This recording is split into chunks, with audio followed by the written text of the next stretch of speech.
Hello and welcome back to Invincible Asia. I'm George Clark and today I get to check out the Shout Factory 4K UHD Blu-ray release of Tsui Hark's classic Peking Opera Blues.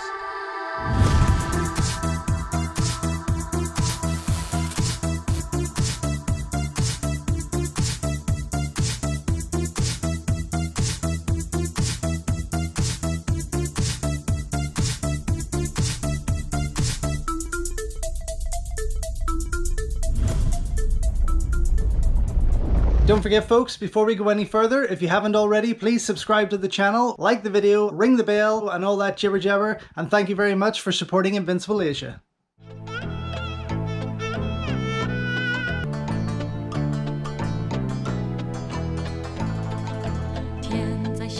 So, released as the 7th title on their Hong Kong Cinema Classics label, part of the Golden Princess catalogue and Cinema City titles, comes Tsui Hark's incredible Peking Opera Blues, a movie that I have loved for a long time, and I'm so happy that it is now getting the appreciation it deserves because it is an amazing movie. Now, when I first saw this, it was via the Hong Kong Legends magazine where they give away a free DVD. They never did put it out on their label, which really confused the life out of me because there was a few titles via the magazine that never really made it to the Hong Kong Legends label. But this was how they put it out. It looks naff. There's no extra features on there.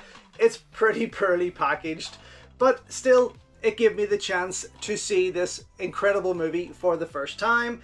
Then I upgraded, and it's an incredible upgrade through the Hong Kong Rescue label. Again, a label I really don't like to promote, and I think it's long defunct now. But still, this was a beautiful rendition of the movie. Tons of extra features there. I mean, gorgeously packaged and absolutely still one of my favorites. I'm not going to be getting rid of this. It is beautifully done. But now we have this official 4K Ultra HD Blu-ray release from Shout Factory, and I am very excited. I thought they might do a wee bit more with their cover, but following on from City on Fire, I see that they may just be going with the original pieces from Hong Kong, which is fine. There are so many now going to be putting this out. We have Arrow doing the UK and they're offering very different artwork, which is great, and Imprint in Australia are going to be doing very different again, but I'm not buying all three. I'm definitely not, I promise. I can't afford it, but yes, so it looks beautiful, and on the back, that same layout as we have been getting so far. And it's great to see them charging on with this. I mean, it doesn't seem that long ago that we announced that Shout Factory had made this deal, and now suddenly it's like there's so many more on pre-order. Hardboiled and The Killer, A Better Tomorrow, etc. are already put out there for pre-order. That is just incredible. But this is the focus of the day, and inside I can hear the disc rattling, so I'm thinking it's popped out on this already, but I'm just going to quickly go through the special features before I get stuck in.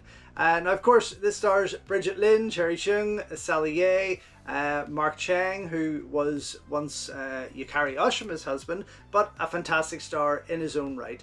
But what do we got? Special features, disc 1, which is the 4K UHD. We have a new 4K scan from the original camera negative, presented in Dolby Vision, new optional English subtitles, newly translated of course, and audio commentary with James Mudge.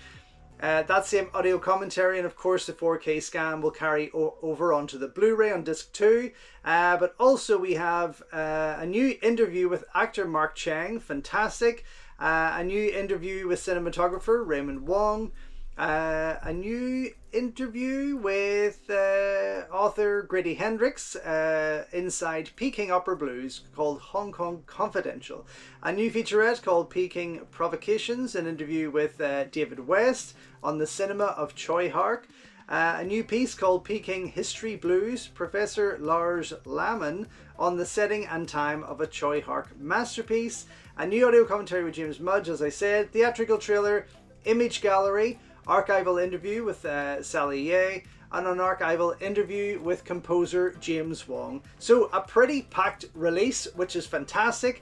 Very happy with that, and let's get stuck in because I really can't wait to check this out, and I will compare it to that Hong Kong Rescue Blu-ray and restoration, because that, again, that blew me away. I was very happy with that. But I'm really hoping that this is just as good as their previous releases, which of course were the Jet Li box set and City on Fire. So this carries on from that, and then this week I'm also going to be putting out another Shout Factory release, which should be pretty exciting. Another box set, Hong Kong Gamblers and Gangsters, which came along with this. But I have everything else pre-ordered that has hit their site, and I'm very excited to get my hands on it. Anyway, here we have it, put in that classic 4K black case, which I do prefer. It is gorgeous. And inside, oh yeah, we do have a disc off, but let me just pop that in quickly. These things do happen. So Blu-ray and 4K with a wee bit of different artwork on each there. And inside, no double cover, but I will pop that out for blank on the other side, which is a wee bit unfortunate. But here we have the full spread of that design, which is quite nice. Again, I do like what they're doing here. I do love how they're putting these together. But I still feel that in terms of presentation, Arrow are going to do a bit of a better job with that. Mind you, it's all about what's on the discs, the restoration, the extra features, and that's what I'm excited for. There's really nothing else to share with you there. No poster, no booklet. Again, slightly unfortunate, but I am going to go now, check out everything that's on here, come right back and let you know what I think. So, just back after checking out the Shout Factory 4K UHD Blu-ray release of the incredible Peking Opera Blues. But first of all, can we just turn our attention to this incredible artwork from Darren Wheeling. Now, if you know Darren Wheeling, he usually covers a lot of the Hong Kong movie releases for Eureka Video. But here we have his artwork for some bizarre reason on the menu page for this movie. Not on the cover or as a reversible cover, but on the menu. It doesn't make sense, but it is quite possibly one of the greatest pieces he has ever done.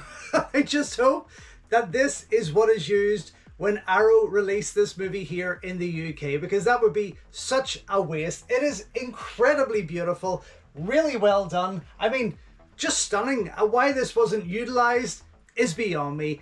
Anyway, gorgeous movie, fantastic print. I mean, definitely the best I've ever seen. I did put it up against the Blu-ray. The Blu-ray holds up. It looks wonderful, really. But this just had a wee bit something else there. The contrast, the colors, everything about it seemed a lot more natural. It was beautiful and such a fun movie overall. I mean, it's hilarious. It's got some great action from Cheng Tsui Chung, but also there's a lot of social commentary in there, as Choi Hark likes to do with many of his movies, of course. But yes, watched it a second time with the James Mudge commentary. I mean, you can never go wrong with the giggler. Very, very informative, and it really does fanboy out about a lot of these movies that he does cover. So well worth listening to him if you want to learn quite a bit more about this movie. In terms of the other extras, of course, they are all on the Blu-ray disc here. Sorry, I can't get over this. It's just gorgeous. But yes, you have that new interview with Mark Cheng. I mean, Mark Cheng is gorgeous in this movie. He hasn't aged too bad either. But he is some age now. 22 minutes this ran for. Fantastic. Again, it was almost like he made this yesterday. Such a clear memory on it.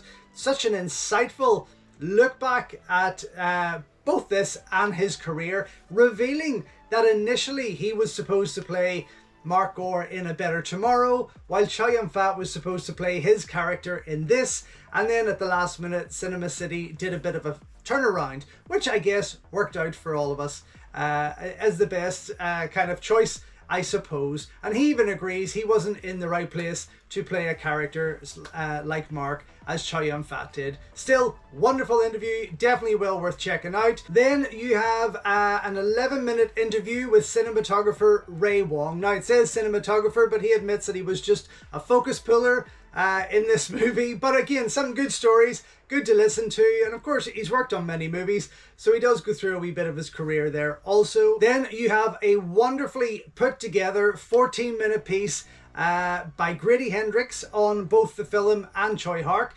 This was fantastic, one of my favourite extra features on this release. They're definitely one well worth checking out. Following that, you have David West on Choi Hark and the cinema of Choi Hark, and there's a lot to talk about there, and he does. He likes to go on. This ran for gosh, probably around 25 minutes. But still, I got through it. Very, very informative piece. And again, if you have an interest in Tsui Hark like I do, you want to hear what he has to say there, because he's obviously done his homework there. Then we have Lars Laman, I think that's how you say it, giving us a piece, a 23-minute piece on the history of this era. Some really interesting historical facts, and the man himself is pretty interesting, but it just wasn't an extra feature for me that really kind of sat with me. I never need to go back and watch it again. Still, it's there, and it's great to see it help flesh out this release there. On top of that, you have the original Hong Kong theatrical trailer. Now, this was very unrestored, ran for probably 2.5 minutes. But again, watching that, or a bit of that, before you go into this incredible 4K restoration will really blow your mind. Just seeing the difference in how we used to watch this movie through video and even DVD quality to what they have done now and what they have presented here is fabulous. Then you have an incredible stills gallery. Now, this is probably the best stills gallery I've ever seen from Shout Factory, or pretty much any of the labels in a long time, but this ran for 10 minutes, actually put together by Darren Wheeling, it says at the end, which I was quite surprised at, but 10 minutes of incredible behind the scenes shots, promo shots, you know, photo shoots with the cast and crew, stills from the movie, etc. But I was quite happy to sit and watch this run through. Some beautiful scenes, some beautiful shots there, well worth taking in. And finally, it does state on the back that there is an archival interview with Sally Yeh and an archival interview with composer James Wong. But this was not the case. I couldn't find them anywhere. I mean, I kept searching over and over and over. I don't know if I missed it, but I can't find these two archival interviews. So they are stated on the box as I read to you, but they're just not on the disc, unfortunately. But still, for me, fabulous release, absolutely gorgeous. I just wish they'd utilized Darren's work here. It definitely is one of my favorite pieces from him, but this is still glorious. And of course, this will follow up through Arrow's release, and then in Australia with Imprint, who have gotten the deal there. But still, I am giving this a double thumbs up. I absolutely love this movie, but this is definitely the best I've ever seen it look. Super glad that it's in my collection. Out now to buy from Shout Factory. So thank you once again for watching another video here on Invincible Asia. Don't forget you can check out hundreds of others here on the channel. You can also show your continued support by heading over to my new merch store or by checking out invincibleasia.com, where you can read my full movie reviews, and follow me on Instagram at InvincibleAsia. Until next time though, enjoy your Kung Fu, and I will see you soon.